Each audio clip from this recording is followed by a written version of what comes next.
Hi, this is the fifth and final video on using the Korg mixer, and this video is basically to troubleshoot any problems you may be having. So we're just going to go over a few things that students tend to approach me and Jason about regarding not being able to use the mixers.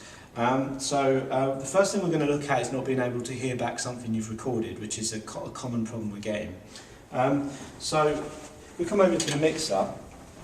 We've already got a vocal recorded on channel 1.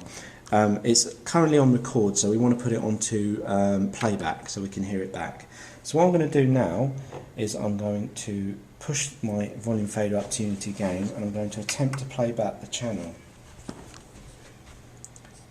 And we can see that there is no representation of the volume coming on the LCD screen on the level meter. Now, the thing that you need to check to make sure that that works, I'll show you now. So I'm going to stop the track and rewind it, again using stop and rewind together to take it back to the beginning of the session. And I'm going to click the master button. When I click the master button, we get a list of orange buttons here on each channel. And these have to be on orange, not on the white mode. The reason for this is if you turn off the orange button, it stops the output assign from going to the LCD screen, so you won't get any representation of the level or what's coming through the channel. So you might be hearing it in your headphones, but you won't be seeing any level there. Sometimes you won't even hear it through your headphones. So what we need to do is to make sure that that channel 1 is on the orange button. We then press the master again, not once but twice. And then we make sure we've got it on playback, not the red, on the green. And then when we press play, we've now got the level representation of channel 1 coming through. A lot of students ask how can they hear back what they've recorded.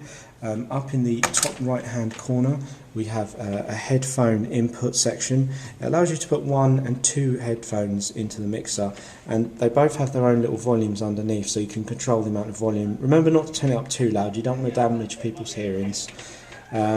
So what we do is we plug in a stereo headphone with the 2 rings. You'll notice that these aren't black, these are red, but it still means they're stereo. I'm going to plug that into channel 1, and then I'm going to rewind my session, play it again, and you might be able to hear very quietly that it is coming out of the headphones. And then I can adjust my volume coming out of the headphones using the knob. Sometimes you might not hear everything coming back through the headphones, so you need to make sure that you have the output assign button turned on. If you press that, then every single sound being outputted from the desk on each of the channels, the 8 mono channels, will come into the LCD screen and therefore output into your headphones. So make sure that that is always on. Another common problem that we get is when it comes to using the line level instruments. When you're using bass guitars and guitars, always make sure that you turn up the volume. Now on some of these cheaper models that we have, it doesn't actually say what they are, but I can tell you that these 2 knobs here are for the tone, so the high, mids and lows of the particular instrument you're using, and that this is the volume knob. So if you've got it turned all the way down, so anti-clockwise, you're not going to hear anything. So you need to turn it clockwise until the level is suitable, so again, so you're not damaging people's hearing through the headphones or the speakers you're using, and then the signal should come through onto the LCD screen with a representation of the volume. And then a lot of people have trouble with the DI box. Now the DI box, one of the main problems we have on the DI box is that students can't power up the DI box.